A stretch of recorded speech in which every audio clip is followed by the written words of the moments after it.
Hiya, I just came from making our base location guide, but at the very end of the video I talked about a strategy that I hope doesn't get overlooked, and I think it might given the topic of that video. But essentially, here is how to hyperfarm in Palworld. First things first, you're going to need to get to this level to be eligible to do this. And you're going to need to have access to two things. One of your bases, hopefully you have 3, if one can be given to this, that'd be great. The second is this specific PAL right here. The PAL is located right here on the map. Just go there, knock him dead, and capture him, great. And right after you get him, you're going to need to craft his special ability, which is this right here. So after you're done crafting that, you're gonna need this many resources, this much wood, this much stone, and etc. Beautiful. We're ready to start. Then the next step is to go to these locations on the map. I'm going to give you 2, but you can find multiple around the map that are just as valuable. But these 2 have really high value items that you're going to want at some point. So now head over to that point. Good. Ideally, you have a flying mount, makes things a lot easier. When you arrive, you're going to put down a foundation. It can just be wood if you want. A wood foundation, then you're going to put down your Paladex, the thing that allows you to summon and resummon beasts. Pals. Good. Next, you're going to put down a chest beside that point, just so it makes the transport of these goods a little bit easier. Now, the thing that we're going to be doing that's special is we're going to be using the rock monster to basically infinitely spin. For those guys who don't know, this specific PAL, when you activate his skill, hyper destroys whatever it's doing, hyper farms whatever it's farming.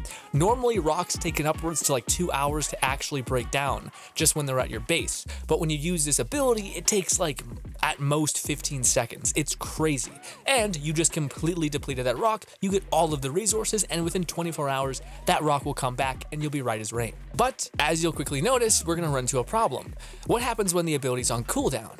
Do I have to wait 2 to 3 minutes for it to come back? That sucks. Well, no, that's the part of this strategy that actually is worth making this video about. Go to your Paladex, summon your beast into the system, and then summon it back into your inventory, and the skill has essentially been reset.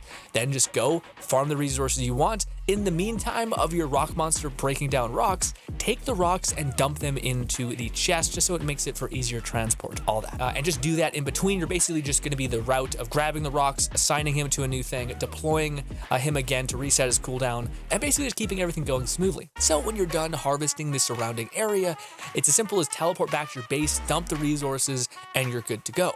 And if you even want, you can just dismantle your base at this location here. And you can even leave the platform and the rock and the crate so that you can do this again. It's also really nice to actually put down on the map a pickaxe showing off that this is actually a mining spot that's really high value, so you can come back again. And the same process is for this location and whatever other location you find that's worth mining.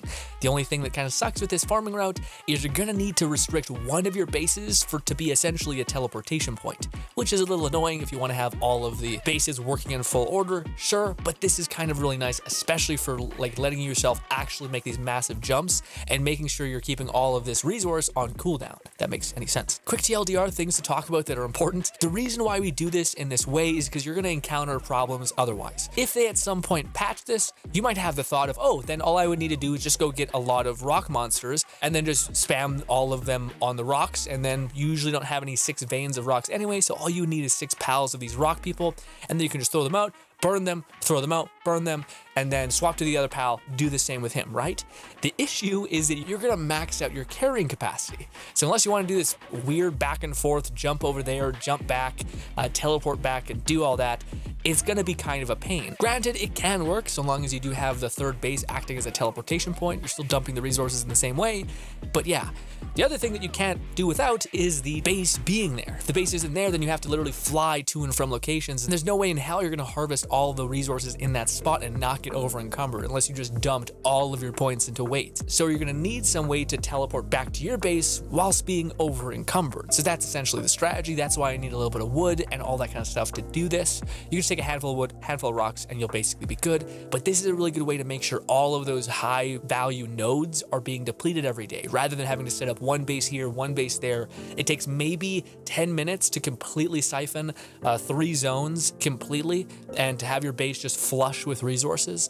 That I think it capacities by a lot. You setting up a base that slowly breaks down rocks and minerals the good old-fashioned way. It is manual, but it's way better that it is manual. And this can give you access to even setting up a really good foundational base that just manufactures things all the time.